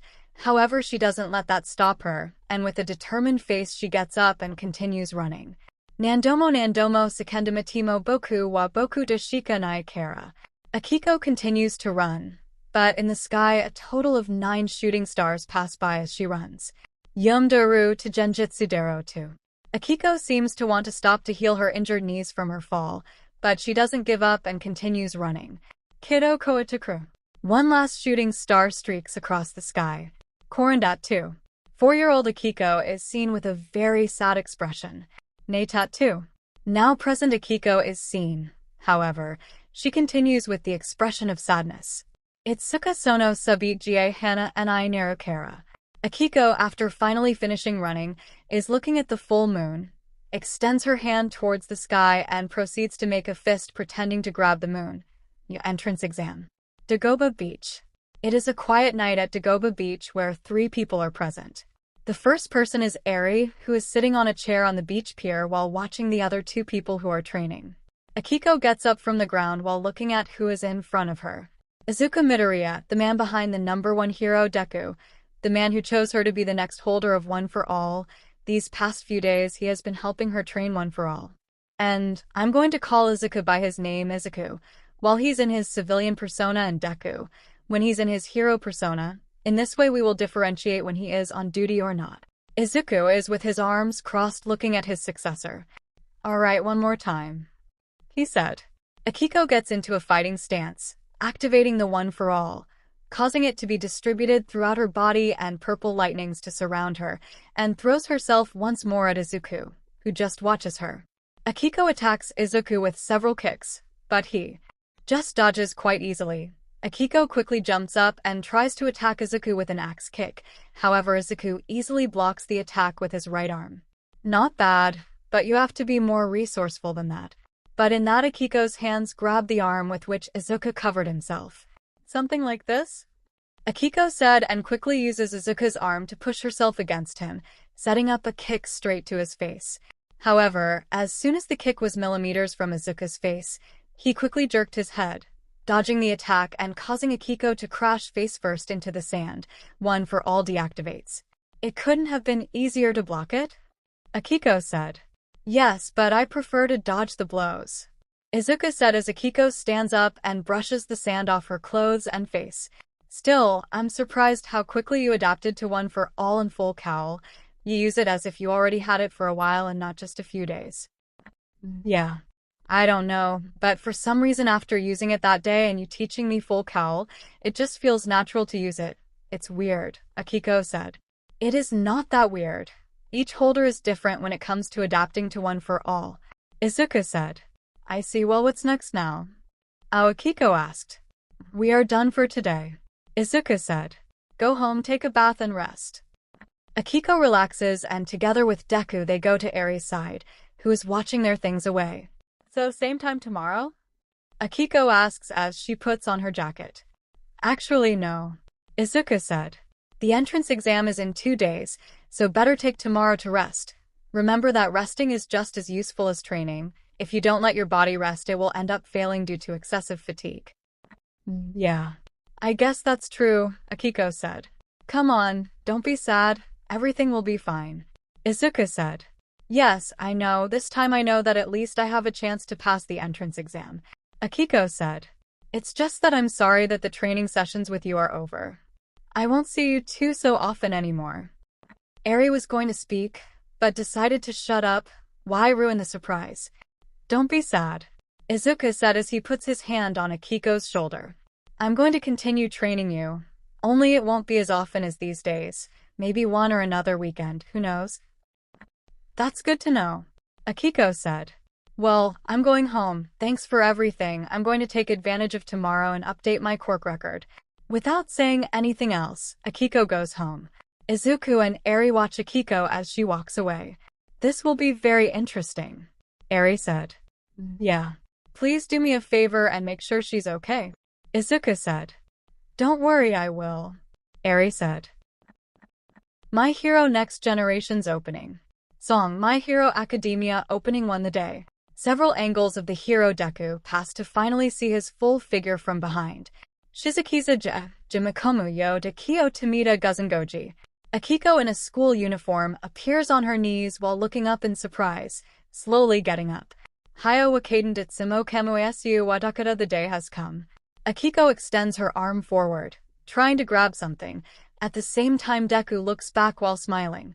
Then several people appear in a row one after another, 19 to be more precise. 𝐒𝐻𝐢𝐵 𝗧𝗵𝗲 kono rokudimo naisekai nai warundayo. In the middle of a crowd, Akiko Nagata is looking up at the sky with a serious but somewhat melancholy look. After a while, Akiko continues on her way. She was watching Deku capturing a villain. Tsukashi imohenda wa nai no mataromi ni ashi o torareru. Akiko is walking in the corridor of a school, ignoring the looks that the rest of the students are giving her. Anata o 𝗬𝗵𝗲 𝗔𝗪𝗢𝗍. The girl continues on her way but stops short when she sees someone. In the reflection of her eyes, you can make out a girl with green hair. 𝐎𝐻𝐼𝐵 𝗧𝗍 𝗵𝗂𝗍𝗪. Now the girl is looking at the night sky, reaching out her hand pretending to grab the moon. 𝐒𝐻𝐼𝐵 𝗂𝐻𝐼𝐵 𝗧𝗪𝙢𝐻𝐼𝐵. Suddenly the place changes and 9 silhouettes appear in front of her. The girl is surprised, but then her expression changes to a serious one before she jumps forward. For a few seconds, a mysterious woman is observed removing her mask. Her facial features are not distinguishable. 𝗓𝗄𝗪𝗔𝗪𝗢 𝗧𝗏𝗪 yuku to ayuno. Deku's fist closes and then he proceeds to punch, releasing a large amount of air which sends several villains flying. But from among them a monster appears which begins to fight Deku, both exchanging a lot of blows. Chisaki Tababito Gie Kanaru Hajimari no Kane no Eni. A professional hero with purple hair and a black suit is seen fighting various villains, using bandages to trap them. Then Akiko, with the UA uniform, appears leaping forward. Yuku Aima don't know. A green-haired girl appears and expels fire from her mouth. Then a boy surrounded by a blue aura appears and kicks twice in the air. Hanto wa Kawan Janai no. Then a boy with dark green hair gives directions and 3 shadow beings emerge from his back. Then a girl, with black hair tied in a ponytail, attacks with a metal rod that seems to have come out of nowhere. Fumidesu sono ippo say the day has come. Then a boy with pink skin and hair appears and attacks with his arm which appears to be hardened. Then a red-haired boy with a very serious look moves his hands, and then several concrete pillars emerge from the ground. Finally Akiko punches, but her fist is interspersed with Deku's several times. Finally, several people, in groups of 2, appear posing, and then a total of 20 people, including Akiko, are seen standing in front of the UA Academy. My Hero Next Generation. Next day. Hospital clinic. Wow, apparently you're right, the analyses this time showed positive results. The doctor said, Akiko went to the hospital clinic so they could update her quirk record. You do indeed have a quirk. Yeah, it was quite surprising for me too. I had already made up my mind that I was quirkless. Akiko said. Well, let's waste no more time then and update your record. The doctor said while browsing on his computer. Nagata. Here it is, Akiko Nagata. You still have my record? Akiko asked. Of course, after all, it was me who made that first detection of quirk. Until today you have been the only one in which the analyzers released a no result. The doctor said. But hey, we can say that in the end it was the good ending. Why yeah. I guess, Akiko said. Anyway, let's continue with this. Tell me about your quirk. The doctor said. Well, my quirk is called Replica. Akiko said. Replica? Interesting, how does it work? The doctor asked as he wrote the name of the quirk. Well, it allows me to replicate a person's quirk when I have contact with them, but I can only replicate one person's quirk at a time. Akiko said. Oh, a quirk that copies others? Those kinds of quirks are very rare. Have you heard of the hero Phantom Thief? He has a quirk similar to yours. The doctor said while typing the information. Anything else you want to add? Why yeah, the replicated quirk has no time limit and will last until the quirk of another person is replicated. Akiko said. That's good to know. You have quite a powerful quirk there. But tell me, how did you discover this? The doctor asked. Well, if you promise not to say anything about this. It's nothing bad, but I would like not to cause a mess. Akiko said. Don't worry, the privacy of my patients is a priority, as long as I don't have to share data for medical reasons, but I can promise you that it won't get out of here. The doctor said. Well, I realized this when Deku saved me from a villain. When he saved me, I made physical contact with him, and the next day I realized that I could use his quirk. Akiko said. Why, you have Deku's quirk? The doctor said in surprise. Please don't say it so loud. Akiko said. And yes, I have Deku's quirk. So far it's been the first and only quirk I've replicated. I see. And I also see why you want to keep it quiet. The doctor said. And what will you do? Having Deku's quirk should leave you wondering whether to replicate another quirk or not. For now, I think I'll stick with Deku's quirk. Akiko said. I can respect that. The doctor said. Alright, your record is updated. Well, thank you very much, Dr. Okada. Akiko said as she gets up from the chair. Don't mention it now for the charge, Dr. Okada said. Here. Akiko said, giving the doctor a credit card. The good thing about my parents having a successful company is that I also get benefits from it. Alright, we are done. Dr. Okada said. Good luck on UA's entrance exam. Thanks, doctor. Akiko said before leaving the doctor's office. Alright, with that out of the way and it's just the UA entrance exam tomorrow, I guess I could take Deku's advice and rest today. Take it easy. Next day. UA High. After a day off, Akiko is ready for the UA entrance exam. In front of her is the famous H-shaped building. Several of the greatest heroes in history came out of this school, including the current #1 hero. Here I am. UA High. Akiko thought. I wonder if Reiko-chan has arrived yet? Akiko-chan. Akiko hears a voice and when she looks she can see Reiko approaching her, but to her surprise she is not alone. Reiko is accompanied by 2 people. The first person was easily recognized by Reiko. It was Izuku. The second is a woman who resembles an adult Reiko. Her hair is brown and shorter than Reiko's. It's good that I find you before entering since you've never been to my house. Let me introduce you to my parents. Reiko said. So she's that Akiko person you told us about. The woman said. I am Ochako Midoriya, Reiko's mother, and the man over there is my husband. Akiko bows. She already knows Izuku, for obvious reasons, but it's the first time she interacts with Reiko's mother. Reiko definitely inherited her mother's appearance. It's nice to finally meet you, Midoriya-san, she said. You don't need to be so formal with us. You can call me Ochako. Okay, Akiko said. I'm glad you met, but we have an exam to pass. Reiko said, interrupting the conversation. Let's go. Akiko-chan. Reiko pushes Akiko into the building. She goes after her. See you later, Mom, Dad. Before entering the building, Reiko says goodbye to her parents. Izuku and Ochako just watched as Reiko dragged her friend into the building. She surely has grown, 𝐒𝐭𝐚𝐲 said. Yeah, I feel like it was yesterday when she was still a baby, 𝐒𝐽𝐴 said.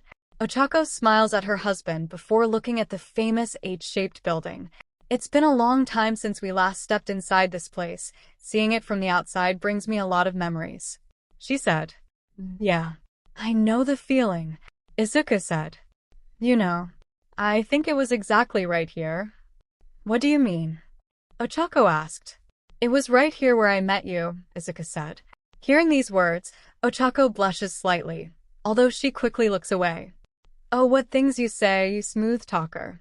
Since when are you so romantic? 𝐒𝐴𝐽𝐴 said. 𝐒𝐽𝐴 smiles and takes his wife's hand.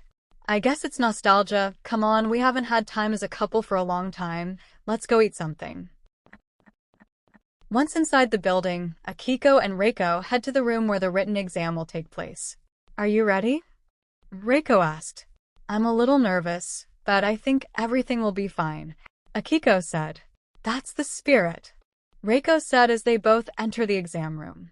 Wow, there is a lot of people in here. Well, UA is the most famous school for heroes in all of Japan. It's logical that many people try to enter, Akiko said. Without wasting any more time, they both take a seat and talk for a while as the exam begins. After a few minutes, the room fills up and a woman enters the room, standing in front of everyone. Hey, do you think she's a UA teacher? Reiko murmurs the question to her friend. I think so, Akiko answers. So that means she's a professional hero, Reiko said.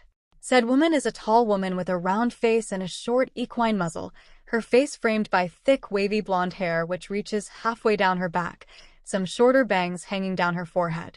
Her eyes are large and round, Prussian blue in color, and she has a pair of tall, lyre-shaped pale tan horns on her head. Her calves are notably rounded, shaped similarly to those of a horse, and she has brown hooves for feet and a short horse tail poking out from the end of her tailbone.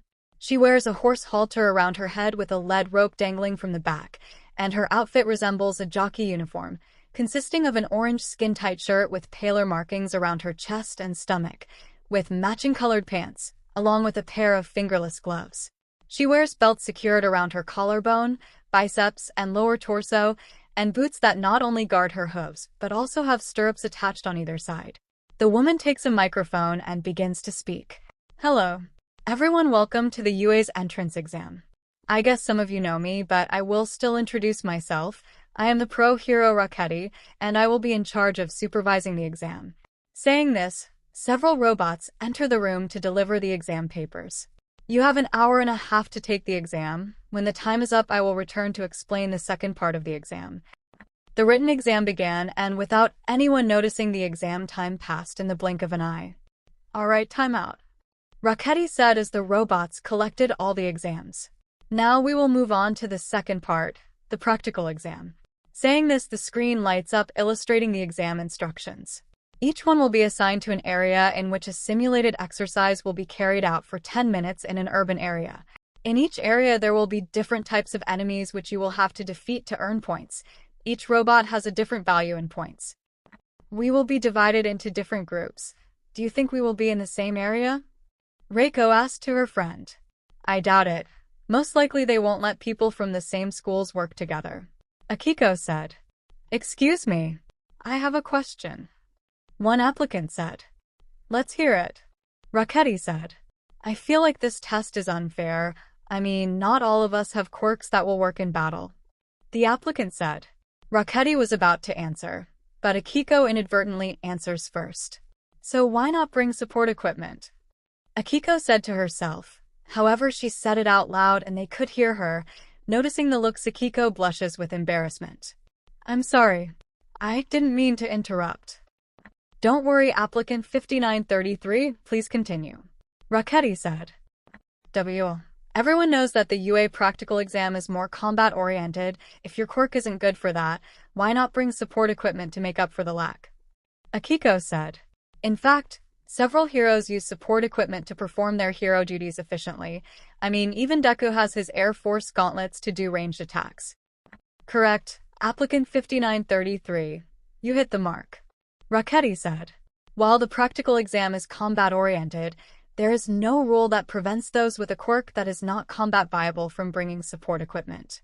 As heroes, you must foresee the greatest number of situations and also have the necessary tools to overcome any problem. In short, you must be ready for any situation. I see. That's all, thanks for replying, the applicant said. Very well, if there are no more questions, there is only one more thing I have to say. At a specified time, an enemy will appear quite difficult to defeat. The value of this robot is 0 points. It is more of an obstacle than a target, so I recommend you avoid it at all costs, 𝗧𝗂𝗧𝗏 said. With that being said, please go to your assigned areas and good luck to all. Battle Center D. Akiko looks around. There are quite a few people. But well, that's obvious. Very well. I'm here. Now I just have to relax and everything will be fine, she thought. Come on, Akiko. Calm down. Now that everyone is in their designated areas, all that is needed is the start indication. Meanwhile, Akiko tries to calm down. Suddenly, the doors to enter open. All right, ready or not, begin. 𝗧𝗂𝗧𝗏's voice is heard through the speaker. Quick, there's no countdown, go. A few seconds of confusion passed before everyone processed the hero's words. No countdown. Several screamed, and without wasting time, they all rushed towards the fake city. Akiko was trapped in the crowd and was pushed into the fake city. After being able to get away from the crowd, Akiko begins to run on her own looking for robots. Well, at least this way I wasn't left behind. At that moment, she finally comes across her first robot, a 1-point robot. Very well, the time has come. For this you have been training. Activating full cowl, Akiko dodges an attack from the robot and quickly counters with a kick to the robot's neck, effectively separating the head from the body. That's 1 point. Now to get more. Without wasting any more time, Akiko continues to search for robots to destroy. Observation room. Inside a room are all the UA professors observing the performance of the applicants. I really like this time of year. So many people showing what they are capable of.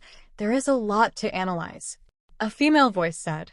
Most of them just focus on getting the most points no matter what is going on around them. A male voice, somewhat annoyed, said. That is true, but even so there are those that stand out more. On the screen you can see a brown-haired boy with a container on his back. Sand comes out of the container, which destroys several robots while keeping them in the air. Be prepared for any situation, carrying the necessary tools to be as efficient as possible. The screen now changes to a boy with blue hair and a headband, who prevents another applicant from being harmed by getting him away from a robot that is attacking him from behind. We also have those who understood the hidden meaning of the exam, or maybe they act like this without expecting anything in return. The screen changes again, and now a girl with wolf features appears biting a robot and ripping several cables from it, although the most interesting thing is that next to her is what looks like a ghost wolf, helping her by destroying another robot. Others have partners that help them in battle. The screen changes one last time, and now a red-haired boy is seen surrounded by multiple destroyed robots. The boy doesn't look tired. And, of course, we also have those who have an advantage thanks to their quirks, having great advantage in combat. I see a large number of interesting candidates. 𝗧𝗂𝗧𝗏, who is with the rest of the teachers, said. All are interesting applicants until they find themselves in danger. The annoyed voice said. Oh really? So why don't we see what our applicants are capable of? Another male voice said. Now we will see how all these people really are. The annoyed person said while pressing a red button. Battle Center D. Akiko continues with her search for points. Several minutes have passed and the robots are becoming scarcer. Even so, Akiko managed to collect a decent number of points. In that, Akiko comes across a boy with blue hair and a headband who is facing a 3-pointer. The boy was focused on the 3-pointer and did not realize that a 2-pointer robot was approaching from behind. The boy destroys the 3-point robot with one kick, in which he hears Akiko warn him of the robot behind him. Behind you. The boy turns around and looks at the robot behind him. However, he barely manages to stop the robot arms. Seeing this, Akiko doesn't hesitate for a second and destroys the robot with a punch, thus helping the boy. Hey, thanks. The boy said/screamed. Sure, Akiko said, a little shaken by the boy's attitude. Too excited. At that moment, they both feel how the ground shakes.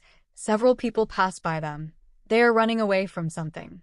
At that moment, a building is destroyed, and a gigantic robot emerges from it, the 0 points. That's the 0 points, Akiko thought. Come on, we have to get out of here. Wait, the boy said while pointing towards some rubble.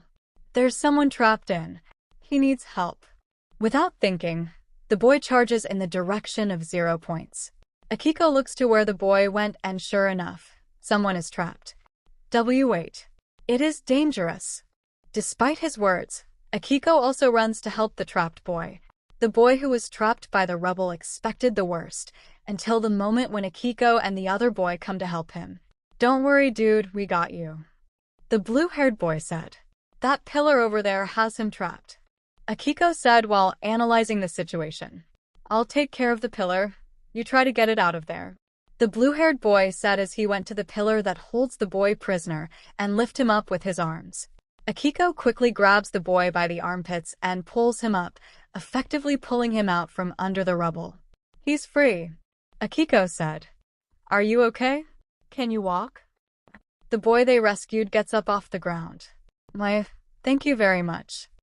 No problem. Now we have to get away from here as quickly as possible, Akiko said. You get out of here. I'll take care of the 0 points, the blue-haired boy said. What? Are you crazy? Akiko asked while the boy they rescued ran away. A little maybe, but that thing is a danger to everyone. It has to be stopped, the boy said. But it's gigantic. I don't think it's prudent, Akiko said, but she didn't finish speaking since the boy surrounded himself with a green aura and charged against him with 0 points. There he goes. The boy jumps on the robot's leg and quickly jumps on the other. Get ready, giant robot, the boy said as he jumped while preparing a flying kick against the robot's face. Dynamic Ent. However, the robot simply protected itself with its hand, causing the boy to crash into it. The boy begins to fall from a very high distance. Luckily, before he crashes to the ground, Akiko catches him in the air, thus cushioning his fall. Are you okay? Akiko asked. I think I broke my leg, the boy said. What happens for being reckless? Akiko said as she dragged the boy as far away from 0 points as possible. It's fine that you want to face that thing, but you must think before you act. Note taken, the boy said. As Akiko drags the boy away, a red-haired boy walks past her. I'll take care of this thing, the red-haired boy said. Without letting Akiko say anything, the boy moves his arm, and 4 concrete pillars emerge from the ground, piercing the 0 points chest, immobilizing it. The boy now moves both arms, and the concrete of the buildings begins to accumulate on the 0 points. The more concrete, the heavier the 0 points becomes, to the point that it begins to fall and the ground to crack slightly. Finally, the boy moves his arms down and the concrete starts to crush the 0 points. A few seconds later, the 0 points is completely crushed by the concrete, leaving a large pile of concrete and parts of the 0 points. This left everyone present speechless. That boy defeated with great ease at 0 points. Thanks, Akiko said as the red-headed boy walks away. I didn't do it for you. That thing was a nuisance, the boy said without stopping or turning to look at Akiko.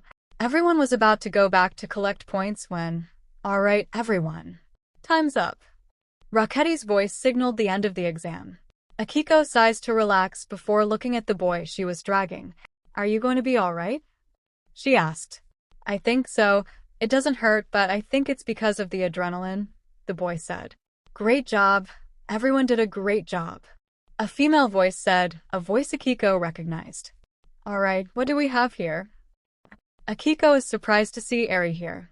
Eri now has her hair tied in a ponytail and now wears her hero outfit, which consists of a white full bodysuit with red details, black boots with white soles and white armbands. The armbands and boots have the red cross symbol on each one.